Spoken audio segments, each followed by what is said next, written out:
नमस्कार, बहुत स्वागत है आपका। आप देख रहे हैं किस्मत कनेक्शन और मैं हूं आपके साथ शैलेंद्र पांडे। व्यक्ति के जीवन में जब कठिन समय आता है, जब कोई रास्ता दिखाई नहीं देता है, मुश्किलें बढ़ती चली जाती हैं, तो उसके पास सहारा होता है ईश्वर।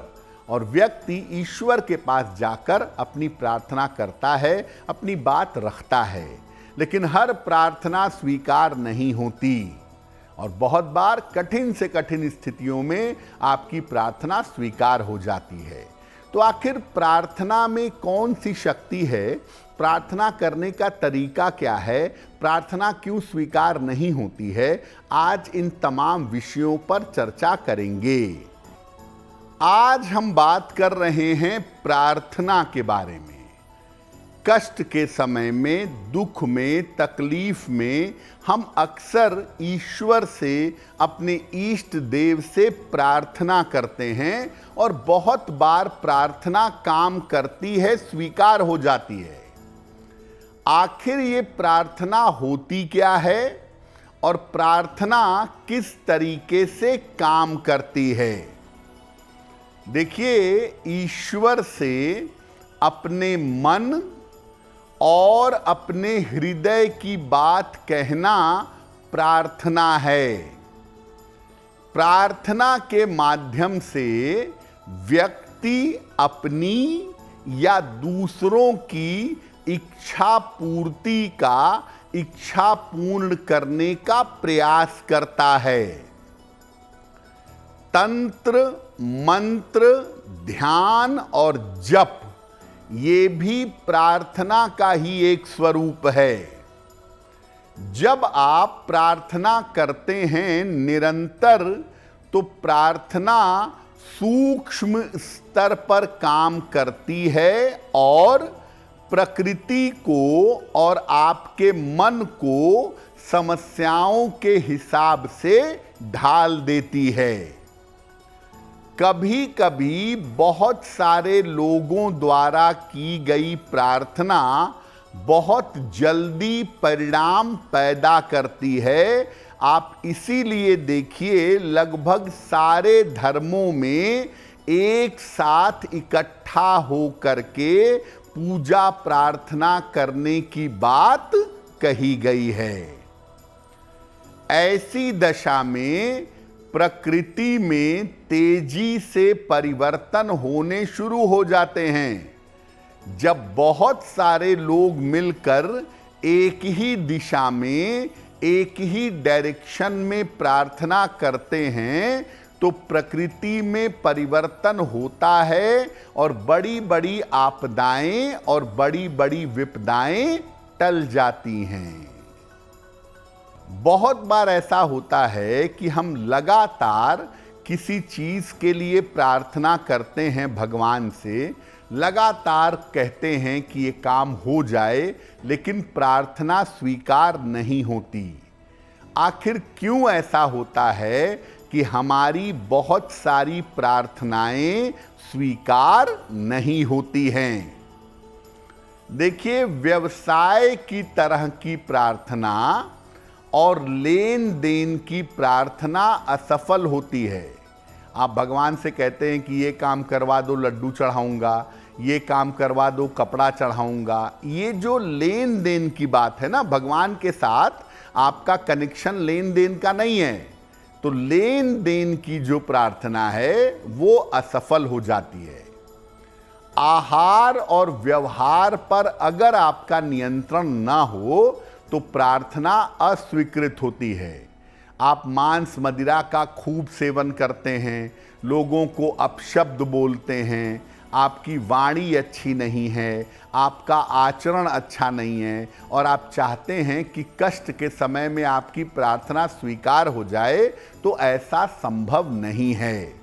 जो लोग अपने आहार विहार आचरण पर नियंत्रण नहीं रखते हैं, उनकी प्रार्थना भी अस्वीकार होती है। अपने माता और पिता का अगर आप सम्मान नहीं करते, तो देखिए, वो जीवंत भगवान हैं, वो जीवित ईश्वर का स्वरूप हैं। अगर आप उनका सम्मान नहीं करते, तो भी आपकी प्रार्थना अस्वीकार होगी। बहुत बार ऐसा होता है कि आपको पता नहीं होता है कि जो प्रार्थना आप कर रहे हैं, अगर वो प्रार्थना पूरी हो जाए तो आपको नुकसान हो सकता है, लेकिन भगवान को तो सब पता है। इसीलिए अगर प्रार्थना के पूरा होने से आपको नुकसान हो सकता है तो भी प्रार्थना अस्वीकृत हो जाती है। आप भगवान से वाहन मांग रहे हैं कि प्रभु मुझे गाड़ी का वरदान दे दो, और आपके साथ लिखा हुआ है कि गाड़ी से दुर्घटना होगी, तो भगवान आपकी कामना पूरी नहीं करेंगे। यानी जिस प्रार्थना के पूरा होने से आपको नुकसान हो सकता है, ऐसी प्रार्थना भगवान स्वीकार नहीं करते। अतार्किक प्रार्थना भी अस्वीकृत होती है। आप कहने लगिए कि कल से सूरज पश्चिम से निकलने लगे, वो स्वीकार नहीं होगी। किसी की मृत्यु हो गई, उसके अंदर प्राण वापस आ जाएं, ये स्वीकार नहीं होगा। जिन चीज़ों का कोई तर्क ना हो, जिन चीज़ों का कोई सर पैर ना हो, ऐसी उल्टी सीधी प्रार्थना भी स्वीकार नहीं होती है। देखिए, वैसे तो प्रार्थना का कोई नियम नहीं होता। आप जिस तरह से चाहें उस तरह से अपनी बात ईश्वर तक पहुंचा सकते हैं, लेकिन एक सामान्य तरीका समझिए कि जिस तरीके से आपकी बात ज़्यादा प्रभावशाली तरीके से ईश्वर तक पहुंचेगी। क्या है वो तरीका? देखिए, सही तरीके से अगर आप निरंतर प्रार्थना करें तो आपके जीवन में चमत्कारी बदलाव पैदा होगा। प्रार्थना सरल और साफ तरीके से की जानी चाहिए, और प्रार्थना उसी तरीके से भगवान से करिए जैसे आप आसानी से अपनी बात अपने माता पिता से, अपने प्रियजनों से कहते हैं, वैसे ही अपनी बात प्रेम से भगवान से कहिए। शांत वातावरण में, खास तौर से मध्य रात्रि में, मिडनाइट में शांति से बैठकर प्रार्थना करिए तो प्रार्थना जल्दी स्वीकार होगी। प्रार्थना एकांत में करें, मन शांत हो, जगह शांत हो और निश्चित समय पर करें तो ज़्यादा अच्छा होगा। किसी दूसरे को नुकसान पहुंच जाए, किसी दूसरे के जिंदगी में समस्या आ जाए और अतार्किक बात हो जिसका कोई सर पैर ना हो, ऐसी प्रार्थना ना करें। अगर आप दूसरे के लिए प्रार्थना करना चाहते हैं, दूसरे के कल्याण के लिए, दूसरे की उन्नति के लिए, बिल्कुल करिए।